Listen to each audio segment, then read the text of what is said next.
Welcome to the Squeeze. My name's Tony Pasquazi. That's Frankie Bacalars. I almost called myself Anthony. Oof. No, And we're joined here by sophomore Garrett McLaughlin. He's on the track team. He's a long jumper. He's a newly minted sprinter who might challenge for the 4x100 meter team outside. That's going to be a good relay team. Thanks, Garrett, for joining us. Yeah, thanks for having me. Yeah, so last year you weren't on the track very often, but in your first two meets this season, we've seen you both at long jump and in the 55 meter. Was that going to be a plan for outdoor last year before it got canceled, or is this kind of a new thing that you're sprinting now?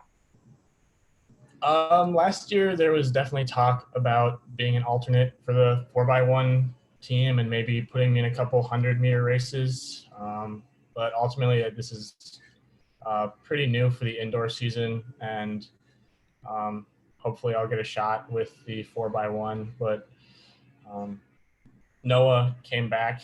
He took a little break from track, and he's back on the team now. So he's kind of filled that extra spot. So now it's kind of just fighting over the alternate position.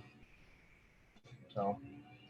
Yeah, and then we kind of joked. I've always joked about it with the track athletes because I saw you guys every day for a couple of years, that the only time you would be allowed on the show is if you actually qualified for conference.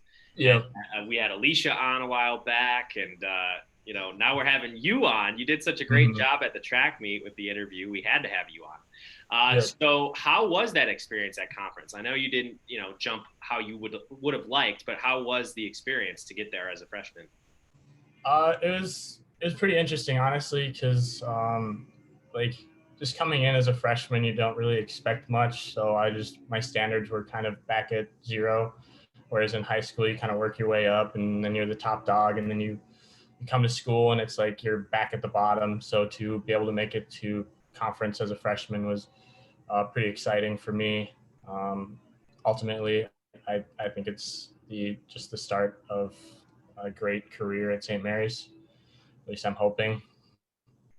I like the confidence. It actually kind of sounds like Kyle in our interview with him. He talked about being the best and continuing to be the best. How is that relationship between you and Kyle? I mean, it's pretty cool to be on the same team as, the best guy in your event. Yeah, it's on one hand, it's very terrifying, but on the other hand, I've learned a lot. And it's really cool to learn under someone who is as impressive as he is. I mean, he was first in the nation for D3 in long jump, and I think he was third in the 60, which, I mean, either of those is insanely impressive. And I believe he holds both records at our school. So to kind of follow in his footsteps, I guess, means a lot to me. And feels good to be mentioned in the same light as him a lot of the time. So it's exciting. Yeah, we sit on a lot of recruiting visits together. And I know Coach Michaels always has you tell this story, but why don't you tell us for it on here, kind of like your journey from high school to kind of how you developed into the athlete you are in your year and a half here at St. Mary's, and then what you expect it to be for the rest of your career here.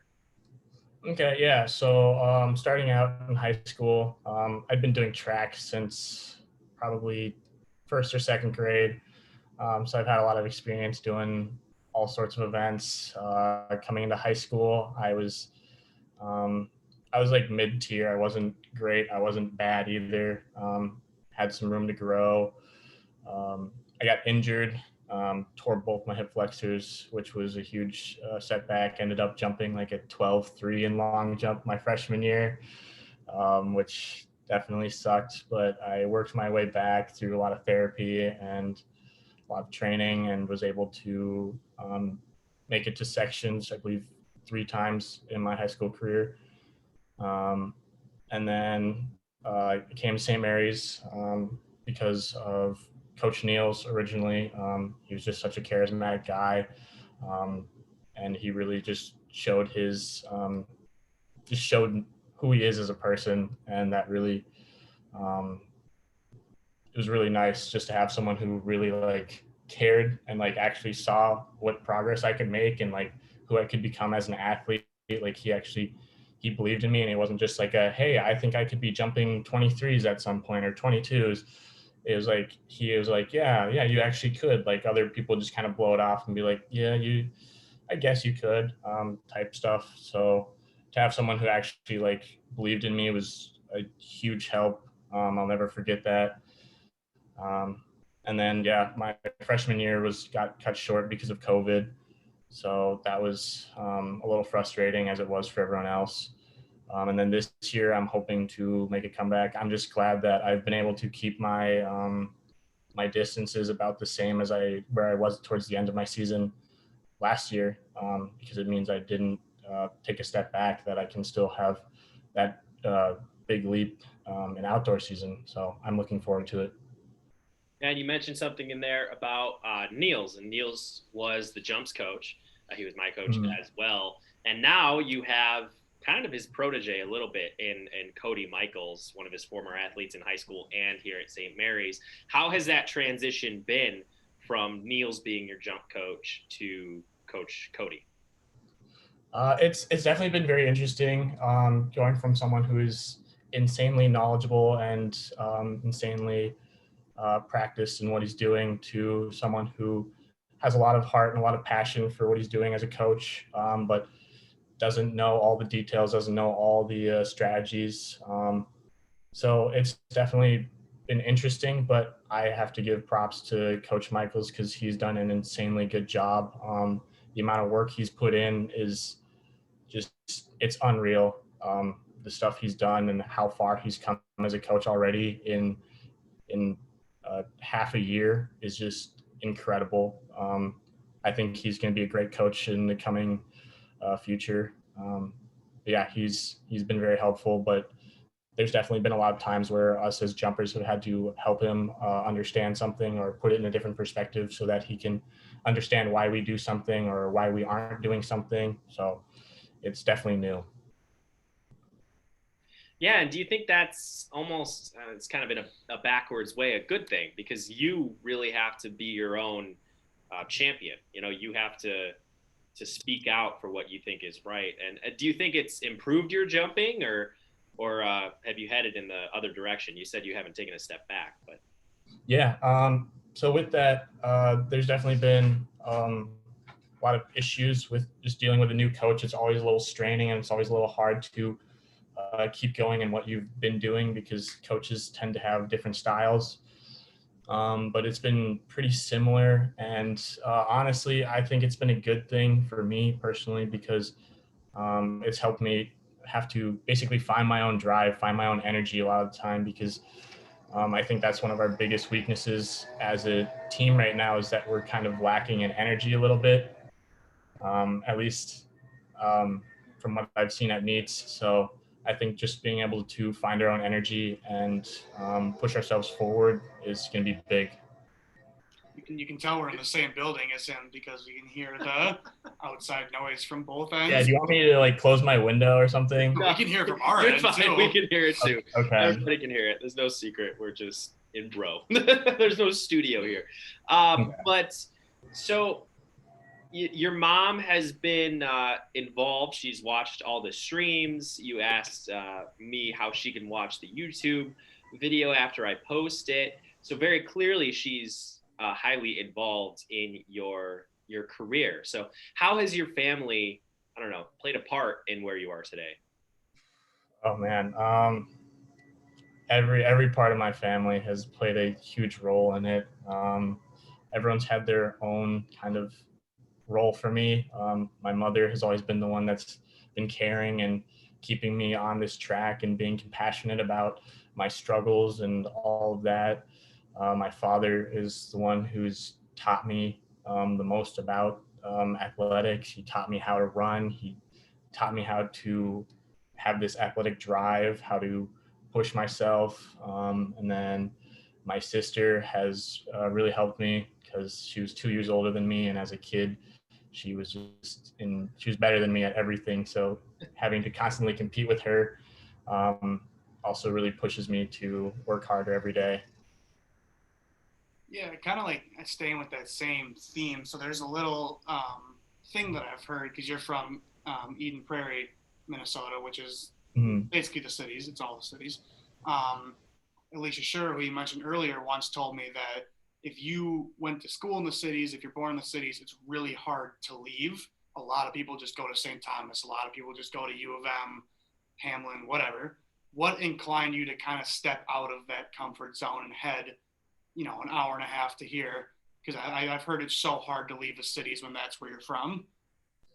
Um, it's a little different for me because I live in a very weird place in Eden Prairie. Like I'm still in the suburbs. I'm like 20 minutes from Minneapolis, but I live kind of in the woods and near some farms. So I have a bit of that rural touch to me. So this area just kind of, it spoke to me a lot more than being in the cities. It's definitely a little tougher though, because I do love Cane's and Chick-fil-A. So not being able to go there on a frequent basis is a little tough, but for the most part, it hasn't been too hard. I think the biggest difference was going from a very large high school to going to a small school, where you literally cannot be overlooked here. Like you can't just pass by without someone saying hi or talking to you. Whereas at my old high school, you could easily just kind of hide in the crowd and just go to your classes and not have to deal with people. But here you kind of forced, whether that's a good thing or a bad thing, to interact with people and have a relationship with the people at the school. Um, Yeah, you mentioned Canes, and I just had a conversation with my buddies. There's a Canes in Wrigleyville, right outside Wrigley Field, and it's just, the corporatization of Wrigley Field is something that not a lot of Cubs fans enjoy. But I feel like, I may be incorrect on this. You have some odd favorite sports teams, right? Like you're from Minnesota, but you're not a Minnesota strong guy. I grew up being a huge Minnesota fan. I love the Vikings, love the Twins, love the Timberwolves. But it's been very hard growing up and just watching them suck, essentially. Um, yeah, Kirk Cousins is not my favorite. So the moment they kind of picked him up, I started losing interest in being a Vikings fan. Timberwolves have been tough to watch this year. They just took the most losing record of any team in sports history to how are you just don't even get me started. In my NBA 2K, my career, I just won the finals with the Timberwolves. Yes, that is what I'm currently doing on mine. Dropping 50 points a game and still losing like every fourth game. So and then back in like 2K18, they were the worst team, and I always like playing my associations with the worst team because it makes it harder. But in fact, you had Wiggins and Levine, and they just ran the floor. You just put the sprint down, alley-ooped it every time. I won every game by like 40 points. Yeah, it's stupid. The 2K is so unrealistic compared to like the actual NBA. Like my first season, I played for the Mavericks, I think, and D'Lo was averaging like 30 points and 8 assists, which, come on. It's all about the progression. It's just projected progression. I wish you luck in your season as you progress, and continued luck in the barren wasteland that is Minnesota sports. Yeah. I actually have a quick fun fact for you. That was a perfect closeout, Frankie. This is a perfect closeout. I have a fun fact for you. So Garrett McLaughlin was actually a SMU athlete before he was ever at SMU. Oh. Because on his overnight visit my freshman year, he played on our intramural flag football team. Oh my gosh. He needed one more guy to be able to play. I remember that. He was staying with Matt Boone and Nathan Hoagland and played on our intramural flag football team before he was ever even at St. Mary's. Yep. Well, how did you do? Should I have drafted you on my fantasy team? No, I don't think I made a single catch. So that was my one memory of him before he was at St. Mary's, was the recruit I remember who played that. flag football with us. That could have sold it. Did that sell it for you? It kind of did. Just like the environment you guys made and like the friendship you guys had when I came in, like I did not feel like I was a bother. I didn't feel like I was just like, oh, this is a recruit, we need to like treat him nicely. Like it was just like it felt so natural. Like I felt a part of the team already. So it really was. Awesome. Thanks, Garrett. You know,